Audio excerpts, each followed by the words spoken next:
I am so honored and so excited to introduce you to tonight's speaker, Dr. Nan Chen. Dr. Chen is a board-certified hematologist oncologist who specializes in comprehensive breast cancer care. And on a very personal note, she is a dear friend of mine, as well as an outstanding researcher at the University of Chicago, where she actively sees patients of all subtypes and all stages of breast cancer and does so with such kindness, such compassion, and so much knowledge. So we are just truly so thankful to have her here tonight, and especially someone as skilled as she is to explain some of these very complex trials to us. So we're going to be discussing updates from ASCO 2025, which was just actually last week, just a couple miles down the road from where I am. It was a really exciting year for breast cancer. A lot of really exciting studies were presented. The studies that I'm going to talk to you guys about today are really the ones that I think are probably the most impactful and the ones that are probably closest to making it into the clinic, even though I could probably talk about a million other studies, but we'd be here until tomorrow morning. So just to give us an overview of what we're going to talk about today, I'm going to give a very brief introduction to clinical trials, just as a general refresher, and then we're going to dive right into ASCO updates. We're going to talk about all three different subtypes of breast cancer. Most of these studies are in metastatic disease, but there's one for early stage. We're going to kind of go through all of them. And at the end, I'm going to just talk for just a couple of minutes about whether we think a clinical trial is right for me and kind of the things that a patient should consider when they're making this decision with their oncologist. So the Food and Drug Administration is responsible for regulating all prescription medications in the United States. So all drugs that are utilized today outside of clinical trials have gone through an approval process. And so before a drug is approved, it has to go through clinical trials. Clinical trials can be categorized in many different ways, but one of the ways I think is the most convenient to think about is that they're done in phases.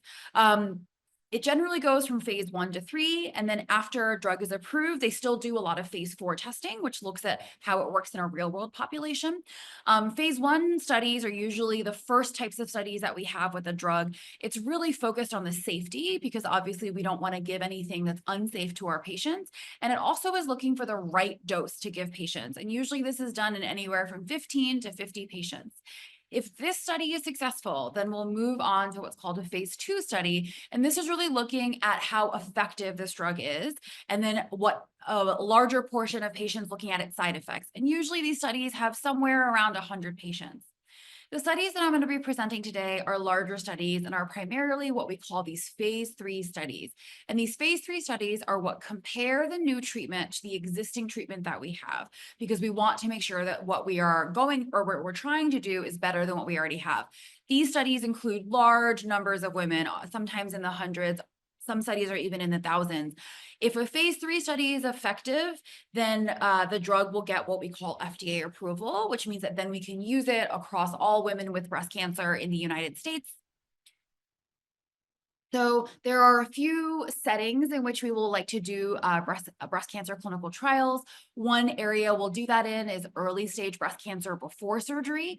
The goals of clinical trials here are to increase the likelihood that we can significantly reduce or even eradicate all cancer cells before surgery. We certainly want to find treatments that have less toxicity and side effects. And then we also want to find treatments that work in patients where some of our traditional usual treatments have not been effective. Some of you may know that many women will receive treatment after their surgery as well. So depending on a patient's response at surgery, we may want to give them more medicine or less medicine afterwards. So goals of clinical trials in this arena would include drugs that we hope can decrease a patient's risk of a cancer returning, and specifically to kind of match the appropriate level of treatment with the patient risk to reduce recurrence, but not give patients really aggressive treatments if they don't need it. Certainly in metastatic breast cancer, there is a lot of active clinical research in this area, and this is where we're going to be spending the most of our time talking about this. So we want to find treatments that have less toxicity and side effects.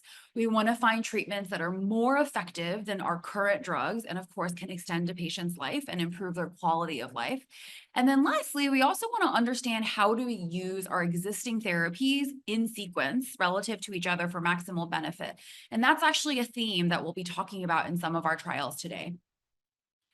So just jumping straight into ASCO 2025, the first study we'll be discussing is what's called the SERENA-6. And this is a study for HR positive, HER2 negative disease.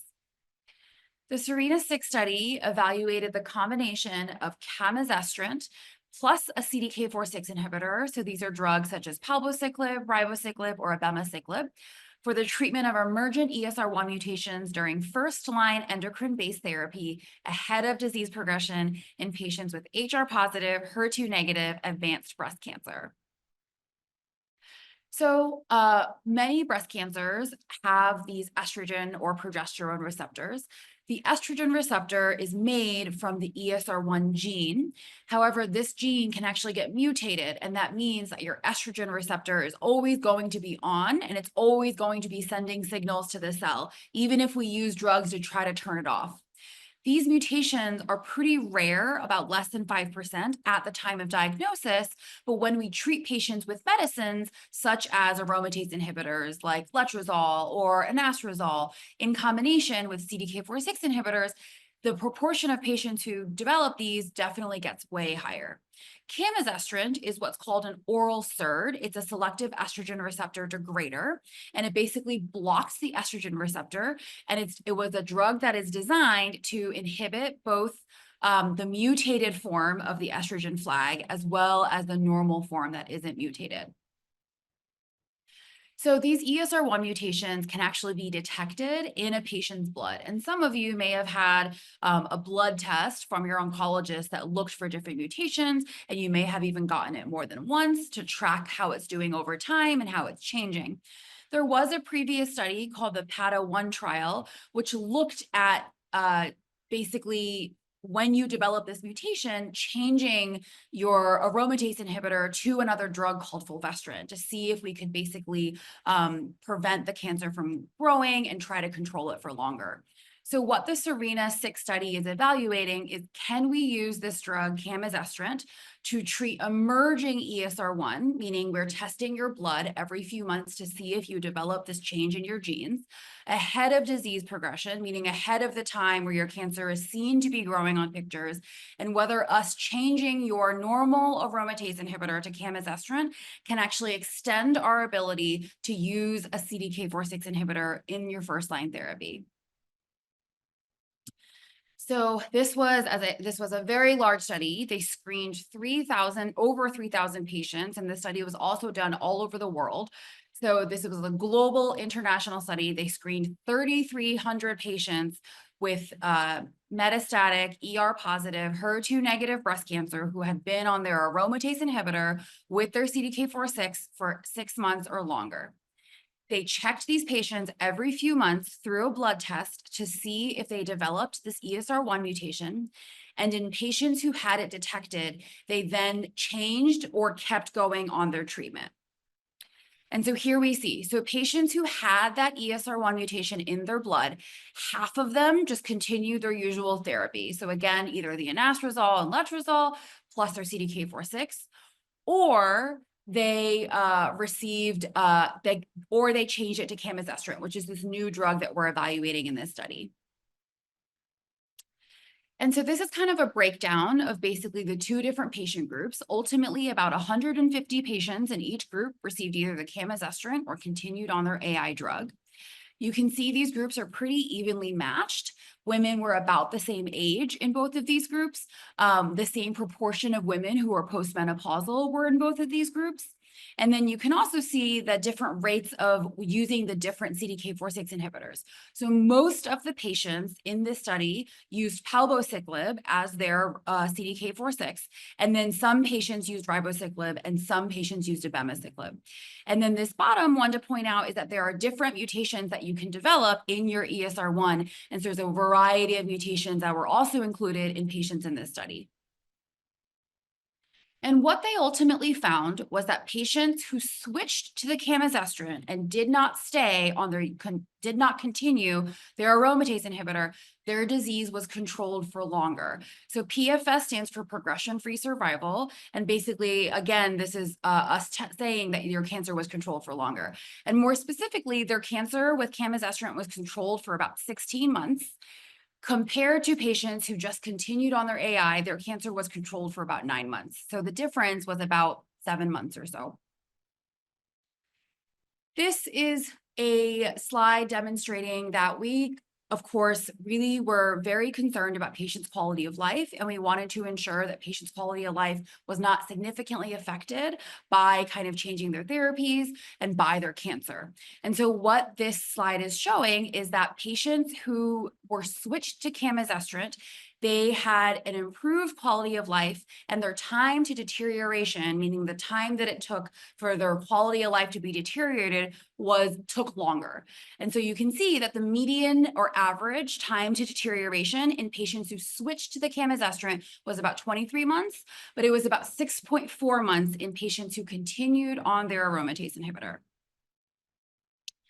The second thing that they looked at was they wanted to see in patients who got another line of therapy after this, what patient survival looked like at that second line as well. And what they saw was that again, patients who received the camizestrant switched to the camizestrant, even in their next line of therapy, their disease was controlled for a little bit longer than patients who stayed on the AI. Of course, we talk a lot about toxicities, and toxicities are really important to discuss in the study as well. The most common toxicity that we see is neutropenia or low white blood cell counts. This is likely not related as much to the camizestrant or the aromatase inhibitor. This is likely more related to the CDK4/6 inhibitor that patients were on, but nonetheless, this was a really common side effect that we saw. CDK4/6 inhibitors we use in the clinic a lot. We've been using it for about the last decade. This is also a really common side effect that we see in clinic. And those of you who are on a CDK4/6 or have been probably can remember your doctor checking labs all the time and telling you about your white count and maybe even changing the dose because your white count was a little bit low. Other common side effects also related to blood counts, such as anemia or low red blood cells or hemoglobin, as well as leukopenia, which is another way to describe low white blood cell counts. I do want to point out an important side effect called photopsia, which is very unique and specific to the camizestrant drug. Photopsia is this effect that you can develop in your eye where you kind of can see flashes of light in the periphery of your eye, and this can happen especially in the dark. This is definitely a unique side effect. We haven't really seen this in other breast cancer drugs, and about 20% of patients did experience this when they took camizestrant. And of course, as you can see, this was a really, really uncommon event in the AI arm. Other side effects were relatively similar and can include things like arthralgias or like joint stiffness or muscle stiffness, fatigue or tiredness. Some patients also develop dry eye, and then nausea, which certainly can happen with many of our drugs. Fortunately, wasn't super, super common with this combination. And so ultimately, the study concluded that when we switch an AI to camizestrant and continue the same CDK4/6, this can improve the amount of time a cancer is controlled on this therapy. This benefit was consistent throughout subgroups. And then the switching to camizestrant also delayed the time to deterioration in quality of life versus patients who continued the AI. And then they thought that this has the potential to become a new treatment strategy in oncology to really optimize first-line patient outcomes. This was obviously a really groundbreaking study that was done in order to, of course, evaluate how well camizestrant worked, but also to evaluate whether the strategy of testing patients for this ESR1 mutation before their disease itself actually changes on pictures is a good strategy that we should be using for our patients. So is this strategy really ready for prime time? So I certainly think that it's not necessarily the best option for everyone, and there's a few reasons for that. So one is that ultimately only about 16% of the patients had a positive test. So you're really looking in a lot of patients and you're doing a lot of extra blood tests and stuff to look for, not a huge number of patients. Secondly, about 43% of patients who had a positive test declined to participate in the study, suggesting that probably patients were concerned about the potential to continue the therapy that they were on. Furthermore, in this study, patients did not necessarily receive camizestrant in the next line. And then only 10% of patients who didn't receive camizestrant initially received a different oral SERD. So an oral SERD called elacestrant or Orserdu is approved and can be given to everybody with an ESR1 mutation, but only 10% of the patients in the study in the non-camizestrant group actually received one later. And then the last piece is that a larger portion of patients received chemotherapy in the camizestrant group as next line therapy compared to the group that continued in AI. And of course, this is really important to us because we oftentimes will try to delay chemotherapy as much as we can because we recognize that chemotherapy can certainly cause they can definitely cause a deterioration in the quality of life. And then lastly, the most important question that we want to answer is, does this allow our patients to live longer, not just control their cancer for longer at this time, but does it allow them to live longer? And that question is still very much unanswered. So overall, I think this was certainly a really, really important study. Could be a good idea for many patients, but may not be the best option for everybody. But certainly lots of really interesting data from this study. I'm gonna hop on really quick because we have some great questions about Yeah. Cami. Thank you so much for explaining that so well. First question is a little bit general and may apply to all of these ER positive trials that you're talking about. For these trials or in your clinical practice, what percent of ER positivity are you kind of using as your cutoff for considering someone ER positive? That is a really good question. And I think in some ways, I think maybe the clearest answer can be 10%. That's kind of a line in the sand. I do think in reality, you have to ask yourself, do I really think that this is a cancer that's really being driven by estrogen stimulation? And so I certainly think 10 is the clearest line in the sand, but if someone has 15%, for example, it still means that I would probably try to use a CDK4/6 inhibitor, but that if it doesn't work very well, that wouldn't surprise me. And that this is probably a patient that might need to move on to something like chemotherapy or antibody drug conjugates a little bit sooner. Okay, thank you. That's really helpful. Next question is related to the ctDNA testing with Cami. I know you had mentioned that that happens every 3 months before progression, which is not how we would typically use that test. Someone asked, and this is actually more related to early stage, but maybe you can explain how this is being used differently with Cami than in early stage. They asked last year, liquid biopsy ctDNA was discouraged because of the high false positive and false negative readings. Has that changed? So if you could share a little insight on that. Yeah. So I really like the way that you framed it because I really do think we think about it differently in metastatic disease than we do in Mhm. early stage disease. So certainly for metastatic disease, for pretty much every single patient, especially with ER positive, HER2 negative, but I would really argue for everyone, we should be doing ctDNA, not specifically to look for different mutations. Especially in ER positive disease, this can actually affect what your doctor can give you because Mhm. we know that there are certain medicines that we have, such as elacestrant or such as camizestrant, we know will work better for you if you have a specific mutation, such as ESR1. And if we don't know you have the mutation, then we're not going to know whether or not to give that to you. The Yeah. other reason why it's important to do ctDNA testing in the metastatic setting is because there are many, many clinical trials, which I'm not going to discuss today, but there are many clinical trials that specifically are looking for patients with a specific mutation. And these are trials that not only include patients with breast cancer, but may even include patients with lung cancer or colon cancer or other cancers, but that you have a specific mutation that is making your cancer behave in a certain way. And we might have a drug that actually blocks that mutation, in which case that clinical trial could be a good option for you. But again, if we don't know that you have that mutation, then we don't know that that exists. Right. For metastatic disease, I think it's a good idea for everybody. As I said, whether we kind of do it every 2 to 3 months, I think remains a little bit up in the air. I think Mhm. that data from the SERENA-6 study suggests that this could be a good strategy for some patients. But I certainly, don't know if it's a good idea for everybody, but is certainly a conversation with your oncologist. In the early stage setting, it's definitely a different story. And the reason why here is because in many ways, we are hoping that you don't have any cancer left over, whether it's cancer in your breast that we can see, in your lymph nodes, or even cancer cells that we can detect in your blood. And so when we are doing ctDNA testing in the early stage setting, our goal is really kind of something different. One of our goals is to figure out, do we have very tiny amounts of cancer swimming around in your body that we're only able to see through this blood test and we can't see with a picture?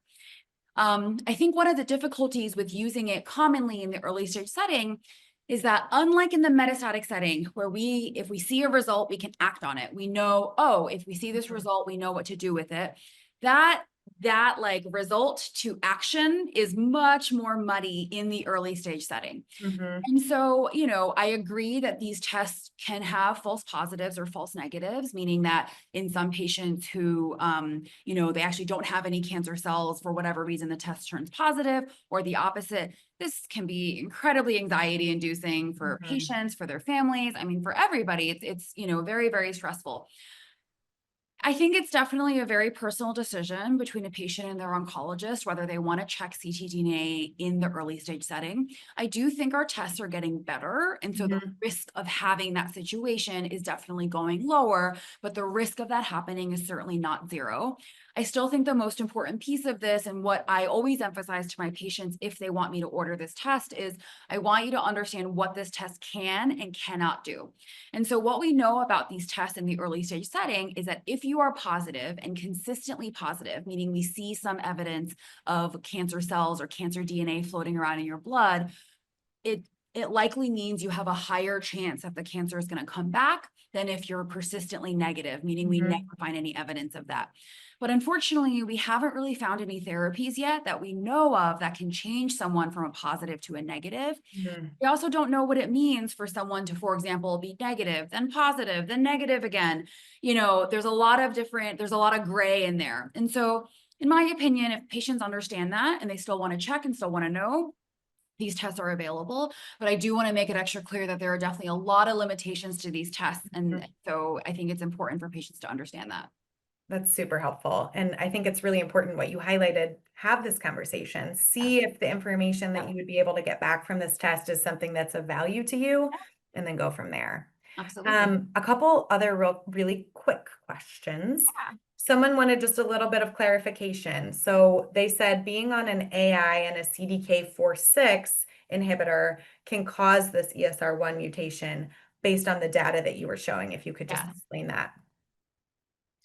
So, actually, it's the AI specifically. So Hmm. the development of an ESR1 mutation is a well-known what's called resistance mechanism, which means that unfortunately cancers are smart and sometimes they can outsmart some of our therapies.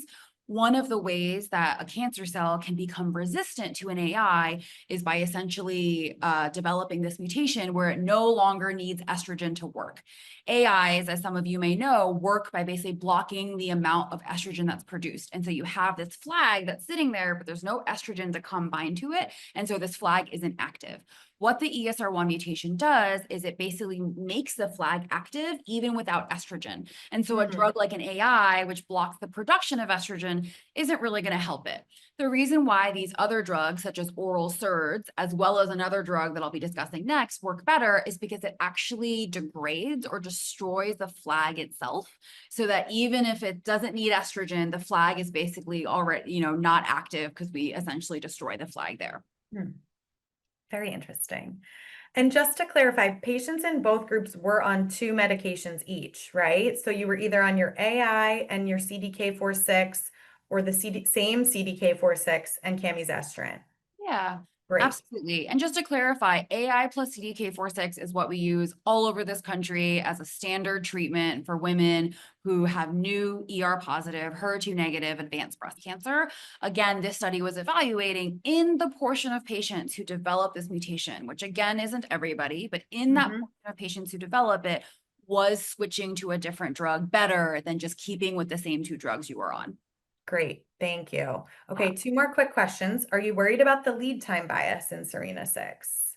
That is such an excellent question. And I mean, the short answer is yes, right? One of the critiques of this study was that for many of their patients, actually about half of their patients on the first blood draw, when they drew for the ESR1, patients were already positive, meaning Mm. that they could have been positive earlier and we just didn't know about it because we weren't checking their blood. And so I think there's a lot of thought about, the timing of this this and all of that. So yes, the answer is yes, something to consider. And again, why I think this is a conversation between a patient and their oncologist to decide whether they think the strategy is a good one for them. Great, thank you. Okay, last one, and then I promise I will let you continue. How long until we think camizestrant might be in the clinic? And is it an oral medication? It is an oral medication. It's a once-a-day pill. That's a really good question. So camizestrant is not currently approved for the usage in breast cancer in this country.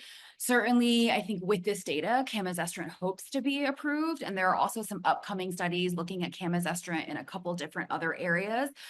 So I think it'll probably come in the next year or two, but exactly how we use it and exactly when that will be remains to be determined. Great, thank you so much. I will let you keep going. Absolutely. Those were really great questions. Excellent, excellent.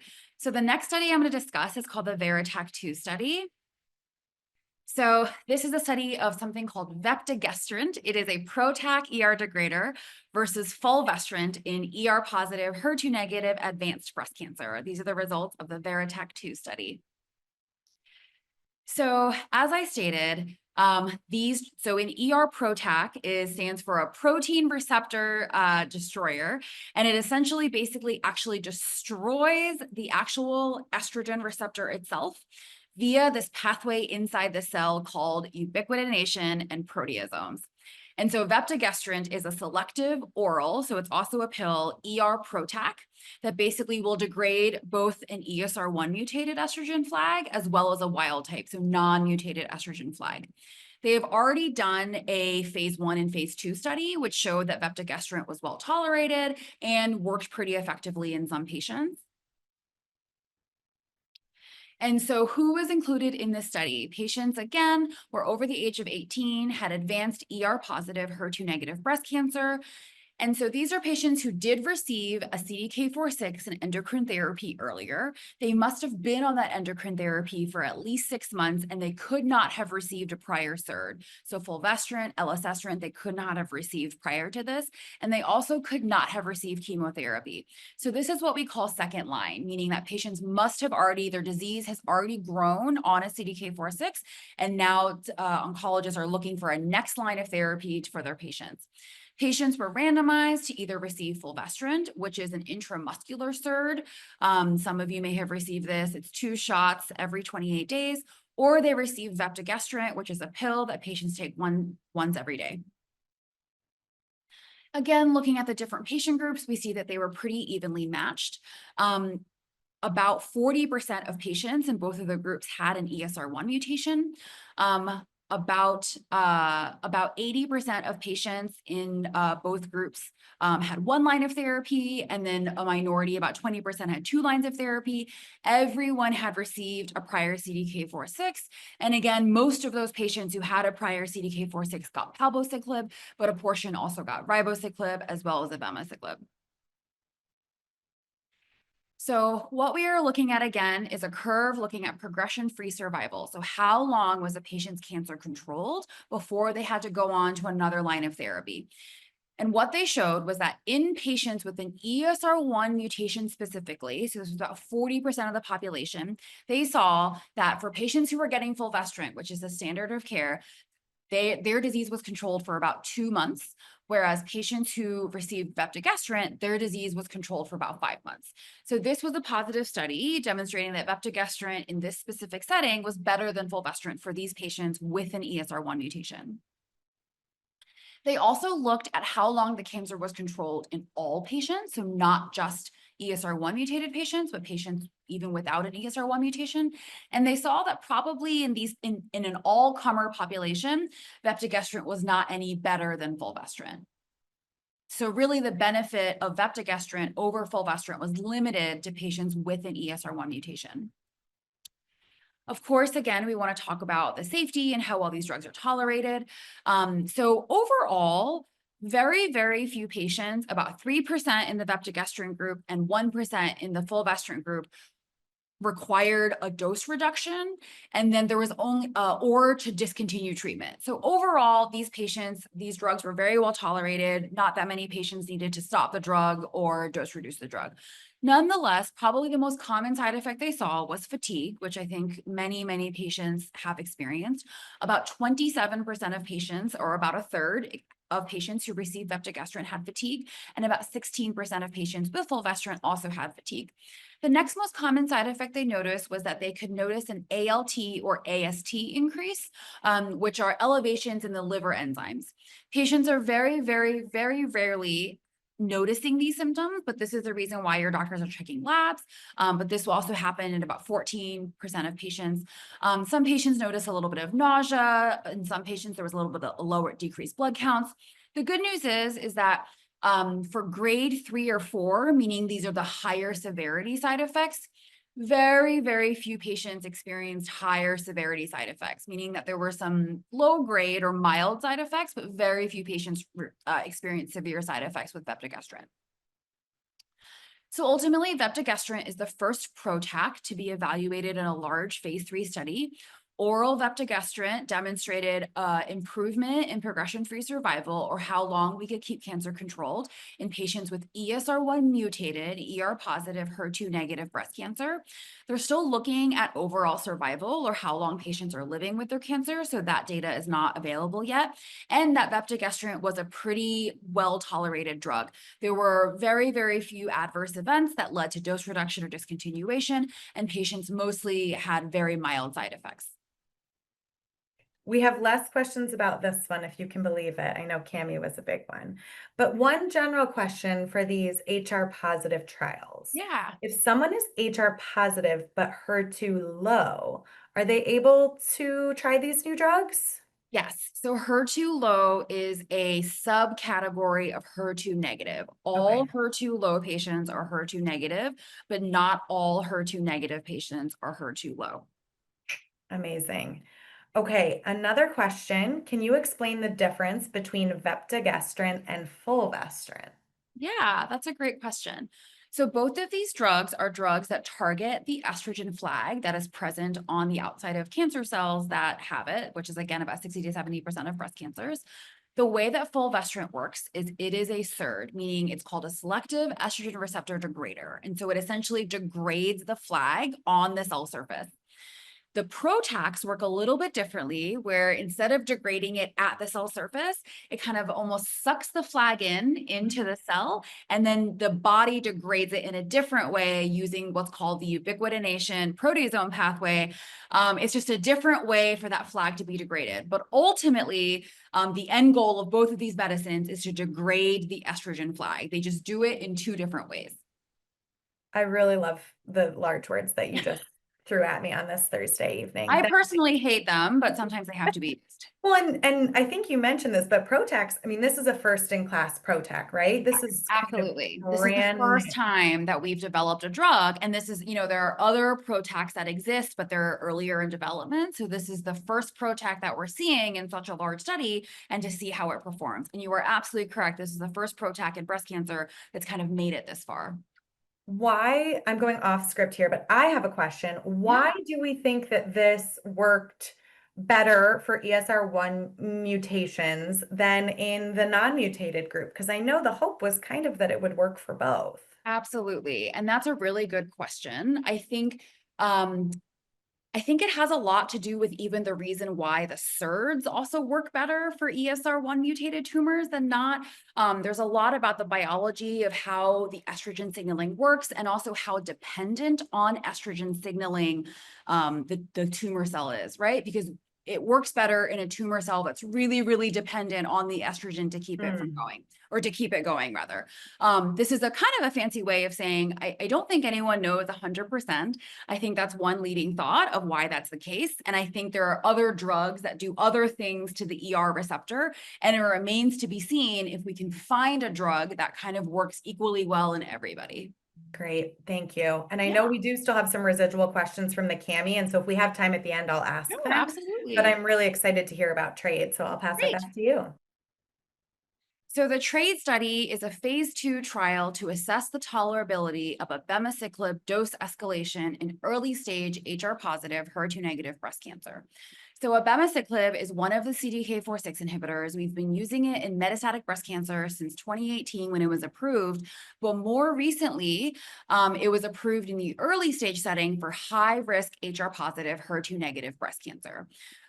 For those of you who may know about abemaciclib or know someone who's on it or have been on it themselves, you probably know that there's a lot of diarrhea, especially, but other GI side effects such as nausea or taste changes or just abdominal discomfort that you can get from this drug. And especially this can happen very early. Managing this side effect has been really difficult for oncologists and patients alike, especially because this side effect can occur really quickly. And it's very discouraging for patients because this is a drug in the early stage setting where I'm telling patients, you're going to be on this drug for 2 years. And I've had patients ask me, am I going to be having diarrhea for 2 years? And the answer is, I certainly hope not, and I don't want it to. And we need to find ways to make that not happen. But it's very discouraging to have to take a drug that you think is going to cause you diarrhea for 2 years. So as we can see, 10% of patients end up discontinuing abemaciclib by 12 weeks, mostly because of these. And then an even larger portion of patients, 27%, have to reduce their dose of abemaciclib because of these side effects. And so again, figuring out how we can better utilize this drug and allow patients to stay on it is a really important thing for us to figure out. And so abemaciclib, the usual dosing of this is 150 milligrams twice a day. And so what the study did was that for patients who basically were going to go on adjuvant abemaciclib, so again, after their surgery, they still had high-risk ER-positive breast cancer, and so their oncologist recommended that in addition to their endocrine therapy, they would take this drug abemaciclib. Instead of going straight to the 150 twice a day, they first started patients on the 50 milligrams for 2 weeks. Then they went up to 100 milligrams for 2 weeks, and then they finally went up to 150. So patients actually didn't end up on the main dose for a month.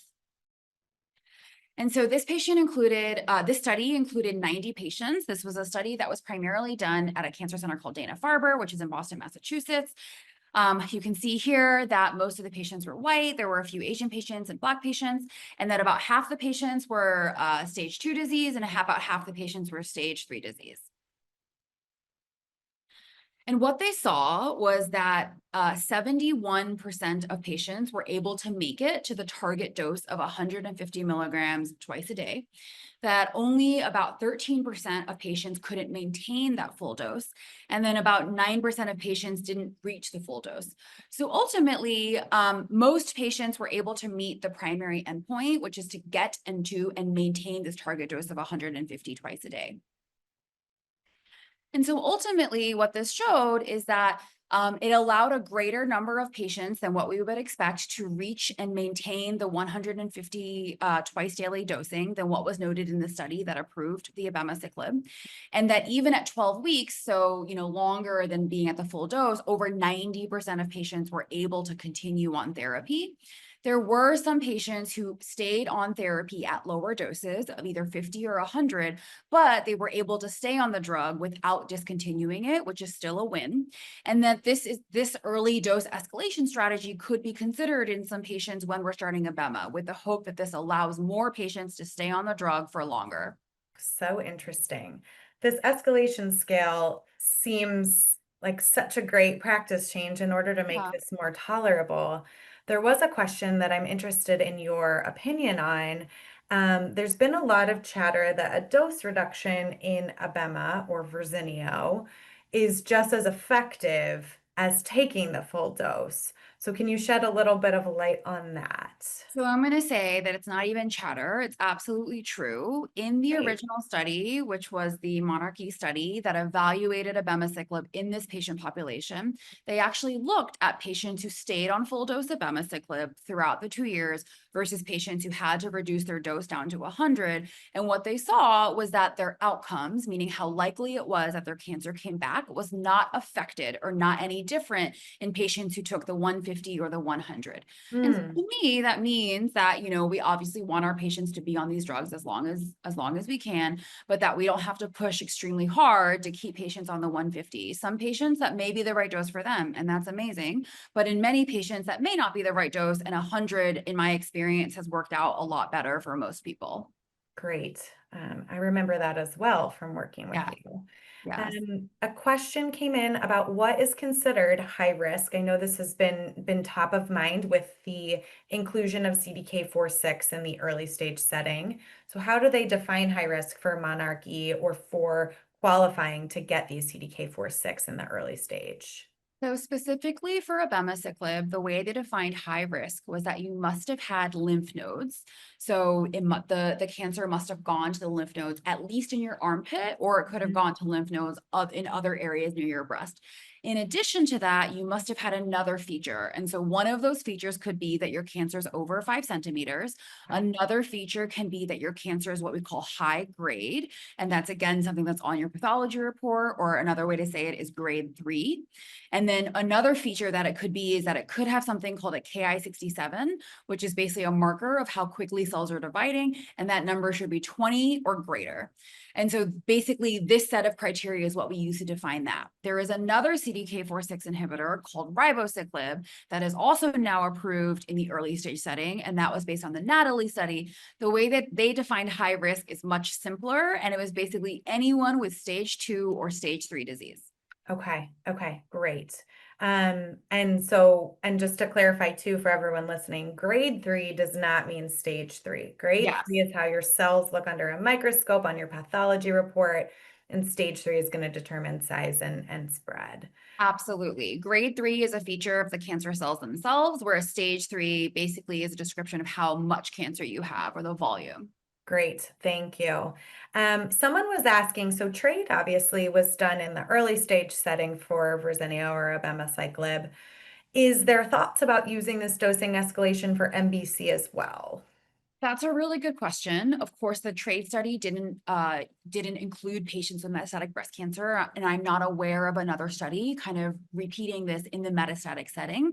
That being said, I actually know many oncologists who kind of outside of a clinical study utilize a kind of dose escalation strategy on their own. And so they Okay. might start patients at 100 milligrams instead of 150. And if you tolerate it really well, you can go up. But if you're not tolerating it as well, maybe we stick to 100. Great. And this, I always like to do a plug for patient-centered dosing or talking to your physician about how you're feeling. You should be able to get out of bed in the morning, right? And if Yeah. that's not feeling right, then talk to your doctor because, as you've explained so beautifully, oftentimes these medications can be just as effective.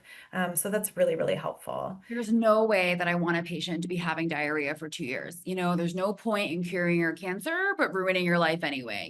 That's absolutely not the goal. So please, please talk to your doctor, be open and honest with them about what your side effects are so that you guys can make the best decisions together about how your care should look like. Great. Okay, I'm gonna let you keep moving so we can get into some HER2 positive and Please. TNBC stuff. Y'all are absolutely crushing the question game. Thank you for all of these. I'm really hopeful that we can continue to weave them in and then do some at the end as well. So we're going to move on and talk about HER2 positive disease. So the Destiny Breast 09 study was a study looking at trastuzumab deruxtecan or TDXD or Enhertu. I know everyone loves the fact that all of our drugs have 13 different names in combination with pertuzumab.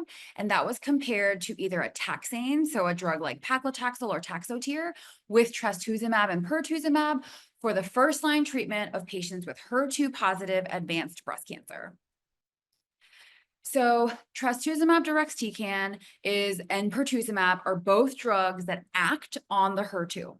So the way that I like to think about HER2 is that it is a flag that is on the outside of many, many, many of our cells, and it is a normal flag to have. Most cells in our body have HER2. HER2 is a normal signal for the cell to grow, and there are a couple ways by which HER2 can do that. One is that HER2 can bind to itself, and that is called homodimerization, meaning a HER2 and a HER2 can meet, and that's a signal for the cell to say you need to grow. Another way that it can do that is by a HER2 binding to another one of the HER things, such as a HER3, and that is called heterodimerization. So HER2 binds to a different HER molecule, so HER2 binds to HER3. And this is also, again, a signal to tell the cell to grow. So basically, by combining T-DXd with pertuzumab, we prevent HER2 from binding to itself, and we prevent HER2 from binding to HER3, and this ultimately inhibits cells from dividing and growing. And so Destiny Breast 09, again, was a study that evaluated patients with HER2 positive metastatic breast cancer. They did allow patients with brain metastases, and they did allow some endocrine therapy, but no other prior systemic therapy for their metastatic breast cancer. They did allow patients who had early stage HER2 positive disease, and then their cancer came back, as long as there was at least 6 months in between when their cancer came back and their therapy for their early stage disease. So in the study, patients actually have the option of receiving 3 different therapies. One is chemotherapy with trastuzumab and pertuzumab, and this is our standard of care, meaning that if you went to your oncologist and and this was who you were, this was the treatment that they would offer you, was what's called THP. There was 2 other drugs that were studied. One was trastuzumab deruxtecan with pertuzumab, and then one was trastuzumab deruxtecan called placebo. In this data specifically, we're only going to be talking about the trastuzumab deruxtecan pertuzumab compared to the THP. The trastuzumab deruxtecan placebo data has not been presented yet.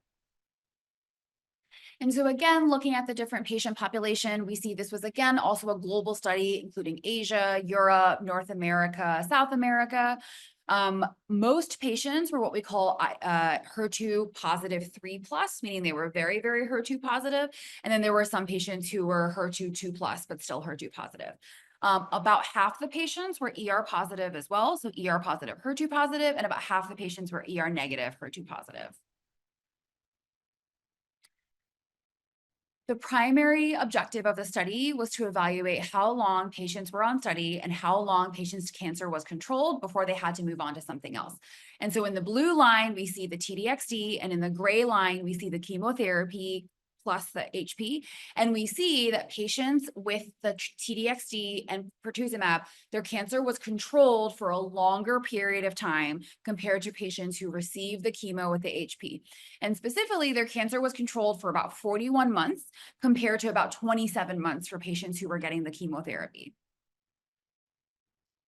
They also looked at whether or not the cancer responded, meaning whether the cancer actually decreased by over 30%, not just stayed stable and controlled, but actually decreased by over a third. And what we see is that overall, about 70% of patients, so pretty similar in both groups, their cancer decreased at least 30%. However, there were a small portion of patients in which their cancer actually disappeared from their imaging. They had what we call a complete response, meaning when we took a picture of their cancer, we could no longer see it. About 8.5% of patients experienced that with chemotherapy and Herceptin Perjeta. However, about 15% of that, so a larger portion of patients, had that happen to them if they got the T-DXd with pertuzumab. Side effects are definitely, again, very, very important in evaluating the study. So unlike some of the drugs that we use for ER positive disease, many of our HER2 positive drugs, especially in HER2, as well as chemotherapy, has a lot of side effects. And so you'll see that some of the most common side effects that we saw were actually related to GI, and so nausea, diarrhea. Patients still had, neutropenia, or again, low white blood cell count.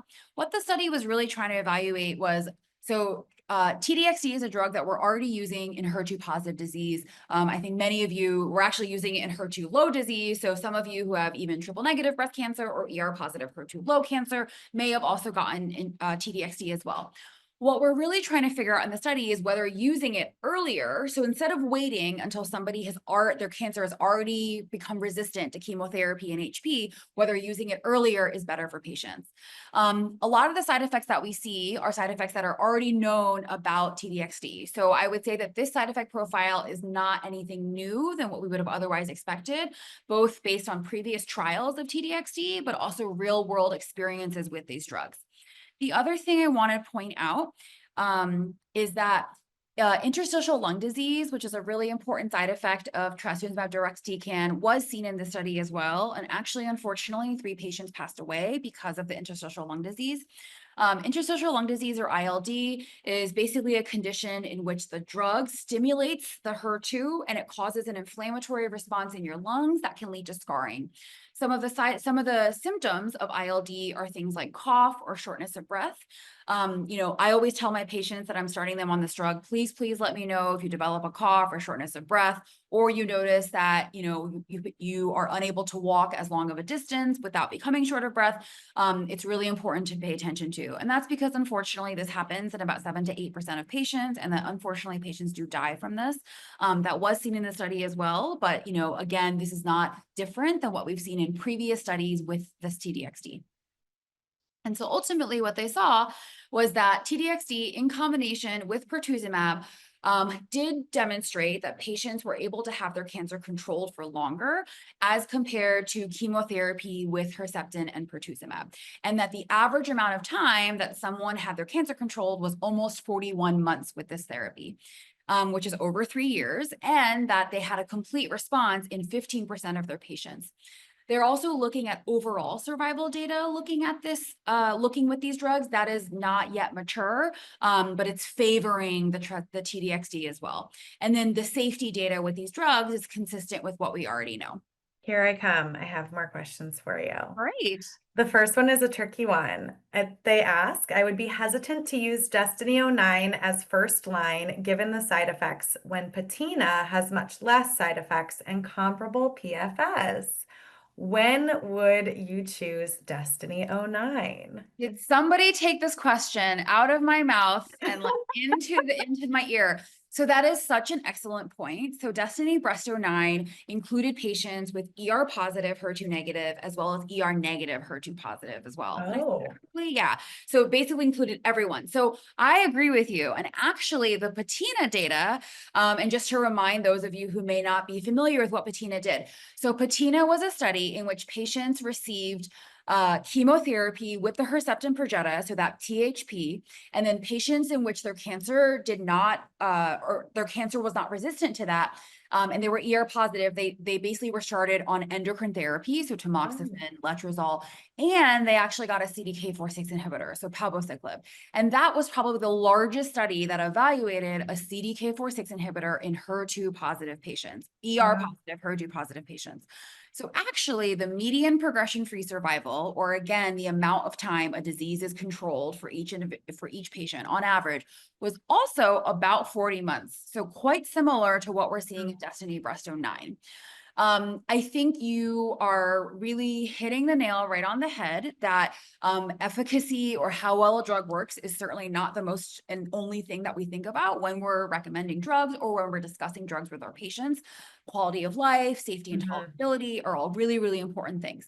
I personally agree with you that for most of my patients that are ER positive, HER2 positive, I would rather choose a Patina approach compared to this. Because again, I think the safety data is much, much better, quality of life, you're on oral therapies, and we can always use TDXD later on, somewhere later in your therapy. Certainly for ER negative, HER2 positive patients for which Patina would not be an option, I think that's, certainly an area in which Destiny Breast 09 can be considered. I also think, kind of tying back into our previous conversation about safety and tolerability, TDXD, and Caroline can also speak to this as well, is, definitely not the nicest drug. It's difficult to tolerate, lots of fatigue, lots of GI side effects.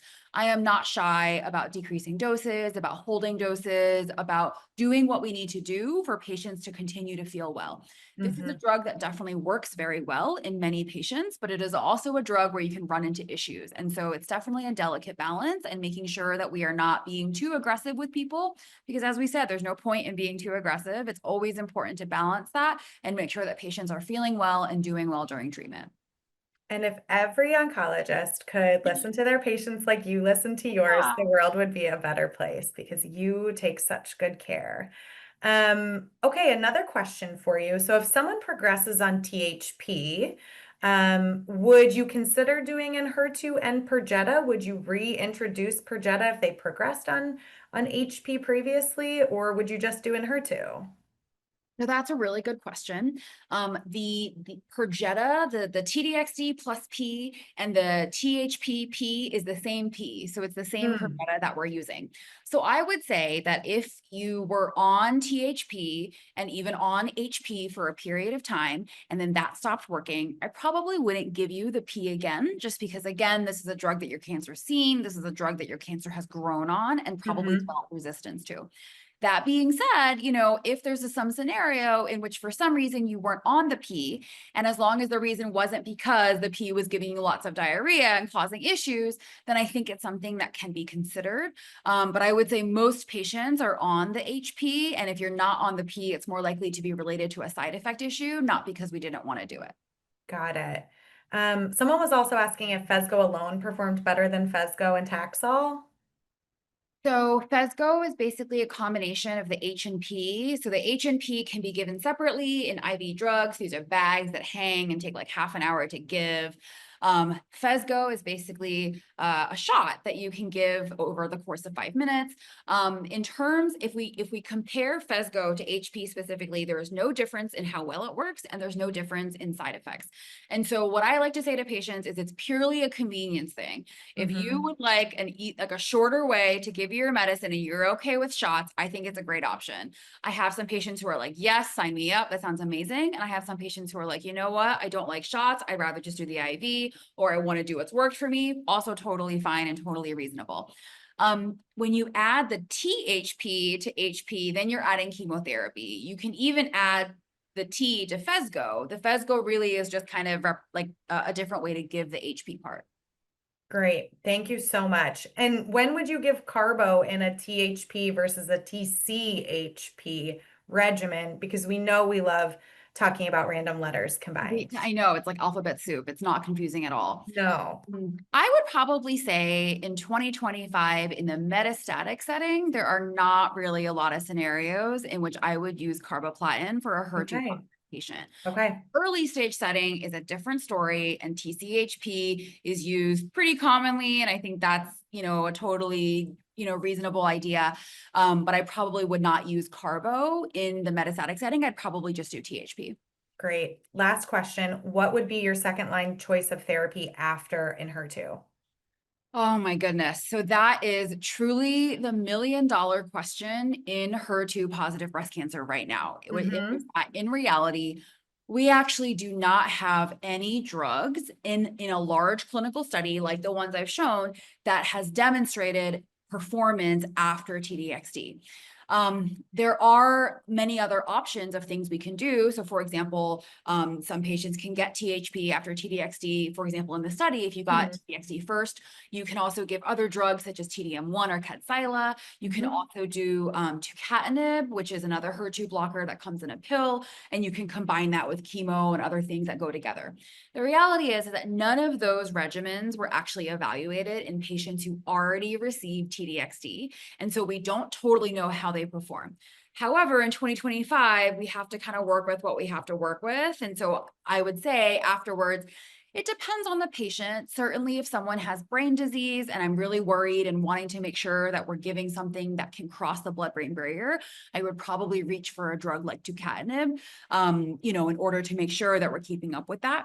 In a Mm-hmm. patient who doesn't have that, then, I think everything else is fair game. I think going back to, going to THP, if you use TDXD first is reasonable. TDM1 is reasonable. There are a lot of really excellent HER2 agents that are in earlier phase development than this. Yeah. And there's a lot of clinical trials, and I think those are really good options as well. Great. Thank you. All right. I'll let you take it away with TNBC. Great, let's do it.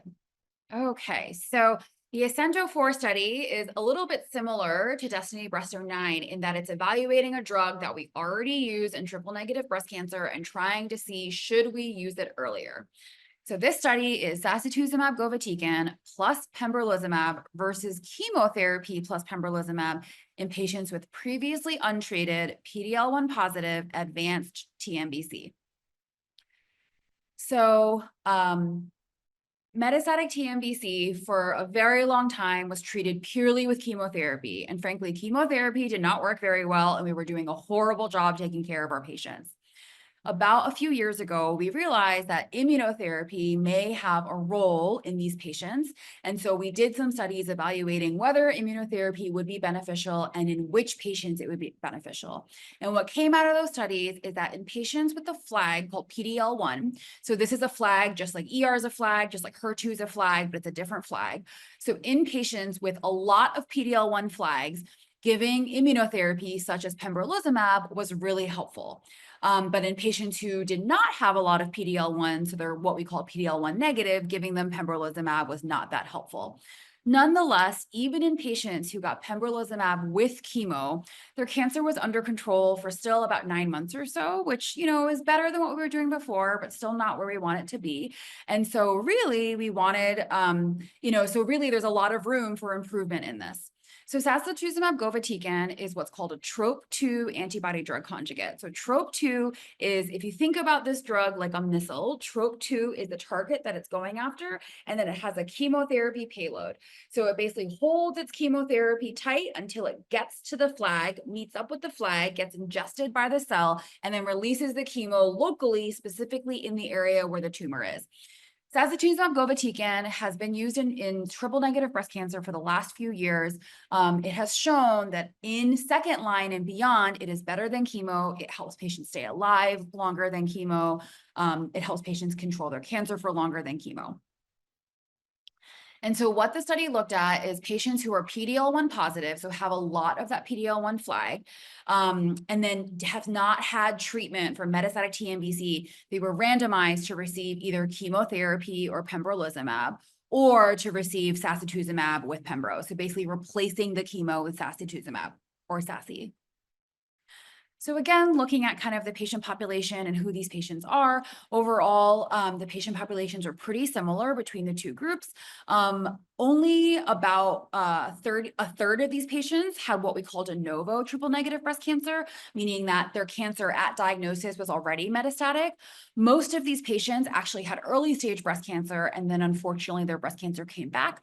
About half the patients in the study, their cancer came back over 12 months later, and about 20% in the study, their cancer came back pretty quickly within 6 to 12 months. And so we're looking again at progression-free survival, which is the amount of time that the cancer is controlled before we have to move on to another therapy. And the blue line is sacituzumab, and the red line is chemo. And we see that sacituzumab keeps the cancer under control better than chemotherapy, and specifically for about 11.2 months compared to 7.8 months. At 6 months, the percentage of patients who were still on therapy was about 72% on the saci arm and 63% on the chemo arm. At 1 year, a little bit less than half the patients were still on saci, whereas only a third of patients were still on their chemo and pembro.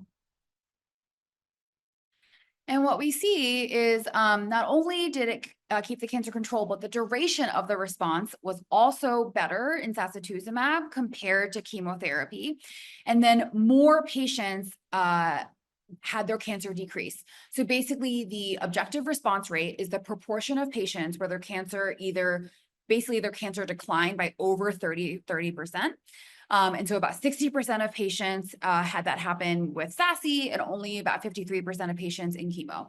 And similar to kind of what we saw in the Destiny Breast 09, we see that about a similar portion of patients had what we call a partial response, meaning that their cancer decreased by over 30%, but not completely. But actually 13% of patients had their cancer disappear with saci and pembro, versus only 8% of patients had that happen with chemo and pembro. So in many different measures of how we evaluate whether a drug is better or not, saci performed better than chemotherapy. Again, looking at side effects. So again, saci is a drug that we've been using for quite some time in triple-negative breast cancer, and now we actually also use it in ER-positive breast cancer as well. This is definitely a drug that has side effects. Part of the drug, that payload part, is chemotherapy. And so many patients experience neutropenia, or that decreased white count, as well as fatigue, nausea, diarrhea. Again, similar to kind of previous studies with saci and our clinical experience and real world experience, this is not that much different than kind of what we already know about the drug. And so not anything new or not anything inconsistent here. And so ultimately, the ASCENTO 4 study was the first randomized phase 3 study to evaluate the efficacy and safety of an ADC with a checkpoint inhibitor, such as Pembro, for first line treatment in PD-L1 positive metastatic TNBC. It did lead to an improvement in how long the cancer was controlled of 11.2 months compared to 7.8 months. They are looking at overall survival data or how long patients live, but we don't have that data yet. They did see an increased complete response rate and that the safety profile of SASI plus Pembro was consistent with the known profiles of either agent, and no new safety signals were observed. Okay. I actually don't see any super specific questions about TNBC, but I do want to ask, and so I think you've done a really nice job of explaining kind of the importance of talking to your oncologist. Is this right for you? Do you have a mutation that's actionable? Where is your cancer? There's so many different unique things that make your Yeah. cancer unique to you, and having those conversations about whether a trial is right is super important. And we're happy to provide more resources on that as well. But I did actually want to ask you two, I think, really important questions before we dive in that are a little more general. Have you seen any noticeable decrease in research studies and FDA approval times because of cuts at the NIH or CDC? I know this is top of mind in your field right now. 100%. I think that everyone in our field is obviously really concerned about this. To be honest, I think that the time that this has been going on is a little bit too short for us to really know kind of what the effects are. And this is a question that I'll probably have a better answer to in like another year or 18 months. I Obviously, coming from an oncologist, I certainly think it is of the utmost importance that we make sure that our patients have access to the best things that we have. And we all know, as you guys all do too, that time can for many people be of the essence. You know, it is I have gotten things approved through insurance without the actual FDA approval, with just kind of positive data. And so that would be an option to discuss with your oncologist, whether they'd be willing to kind of go to bat for you, even if it's not quite approved yet, to see if your insurance would still allow you to receive these medicines because, we have positive data and because we know that these drugs are better. So that's one option, but it's certainly something that's concerning. And, obviously with the current climate, something that we're thinking about as well. Thank you. And I think you bring up a really amazing point. And again, it just highlights how impactful you are with your patients, but finding a doctor who will go above and beyond to talk to these big companies to get approvals when approval might not be coming from the federal Yeah. government is so important. And that is an option. And so people should feel empowered to get that second opinion and find those doctors who are able to go to bat with insurance companies in order to make sure you're getting the treatment that you deserve. Yes. And Um, Caroline and I both have had patients where we actually got compassionate use of the drug from the drug company that makes the drug itself. And so, it's not, sometimes it is a dead end, but just to say that there are multiple avenues that we can explore. And certainly if it's a situation in which it makes sense to do it, mhm. talk to your oncologist, get a second opinion, do what you need to do to make sure that we are exploring all of those options. Absolutely. It's a really important time for advocacy. For sure. Um, Another question, and then I'll let you briefly just talk about, how to talk to your doctor about a clinical trial. But did you see anything at ASCO talking about the increasing rates of cancer in younger women? I know we saw this all the time in clinic, and it's Yeah. frightening. I mean, unfortunately, this is a trend that we're not only seeing in breast cancer, but we're seeing in a lot of other cancers as well. I think that from an academic university side, there's obviously a huge interest in trying to understand why this is happening, whether this is kind of something like unique about each cancer, or for some reason there are ways about our lifestyle or changes that are happening that are causing cancer to be diagnosed in younger folks. I don't recall seeing anything specifically at ASCO that kind of addresses this, but I do think Mhm. it's an ongoing area of research, and I would definitely expect to see more things in the next 3 to 5 years. Great. Well, I'll let you briefly run through talking about clinical trials, and then I will send us off. Yeah. I think it's always a really important question to consider, whether a clinical trial is right for you. And so the most important thing I would say is talk to your oncologist. They are your best resource.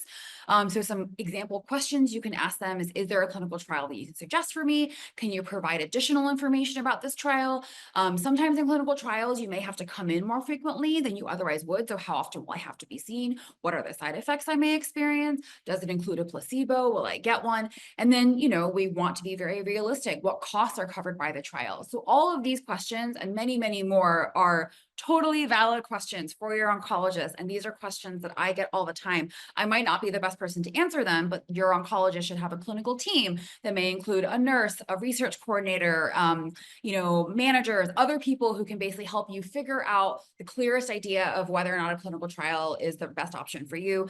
Here are just a couple resources of places where they just kind of list a lot of different clinical trials. Admittedly, these websites are a little bit overbearing. So again, talk to your oncologist and, kind of use them to help guide you through these resources as well. And then just to elaborate that a lot of the clinical trials we discussed involve using new therapies or using them differently, but there's tons of other research that's going on locally, here at the University of Chicago, but all over the country. So a lot of studies will collect blood, collect stool, and collect tissue to really understand how these things are changing with therapy. And this is just as important as new therapies to help us understand, how we're doing with what we're giving. And then lastly, quality of life is so incredibly important. So there's lots and lots of research evaluating quality of life specifically. And these are also ways to get involved with research and get involved and see if there are studies that your oncologist can recommend for this as well. Thank you, everybody, so, so much. This has been such a wonderful evening, and I'm so, so glad that all of you were able to spend it with me. If you have any further questions, please reach out to Caroline and them, but it was such a pleasure to speak to everyone today.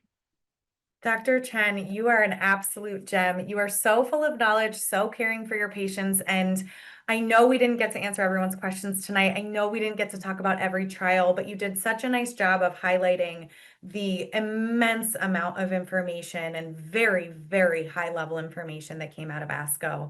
So thank you.